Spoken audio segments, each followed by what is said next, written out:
Without objection, the gentleman from Oregon is recognized for 5 minutes. I thank the chair. Well, the President announced to the American people yesterday that he intends in their name to borrow $87 billion on top of the $79 billion he borrowed earlier this year to rebuild Iraq, Afghanistan, and continue the struggle in that area.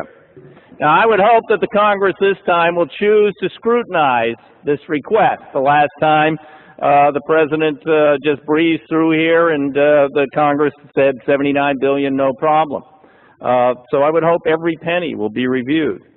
And I would hope that this Congress would choose to pay for this instead of borrowing $87 billion, indebting our children and grandchildren by freezing tax cuts for the wealthiest people in the country. We could pay for it if we just stopped cutting taxes.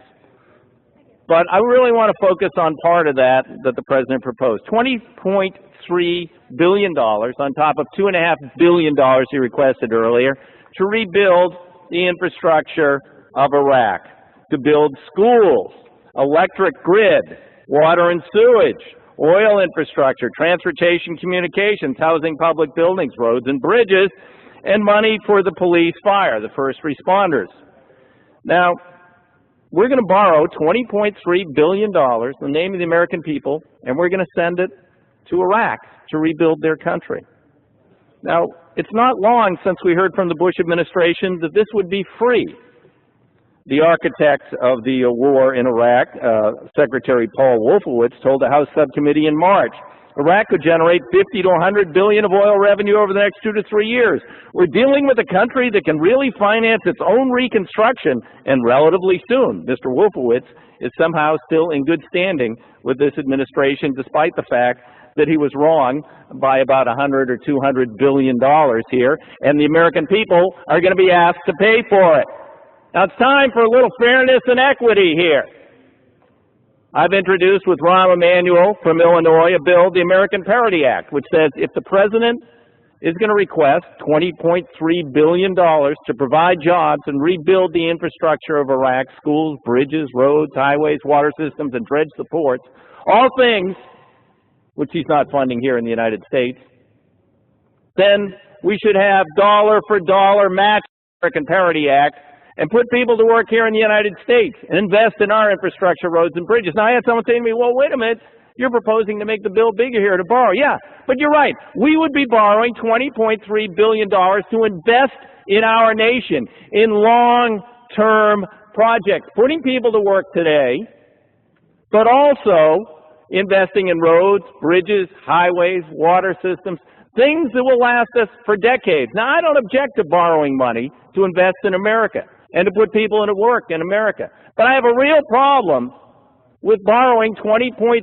billion to invest in the infrastructure in Iraq while ours is crumbling here at home. The President has proposed a zero fund, no funding, the dredging of ports in my district and elsewhere around the country. Yet he's proposing to dredge ports in Iraq. The President has not proposed a penny for the federal government to partner in wastewater systems, yet it's estimated we have a $16 billion annual deficit under federal mandates in water systems that were being put on our communities from the party that said they weren't going to send unfunded mandates. Where's the money to help the communities meet those federal requirements? On Interstate 5, just in the state of Oregon, I know this goes on around the entire United States, we have a $4.5 billion bridge replacement problem. $4.5 billion. That put a lot of people to work.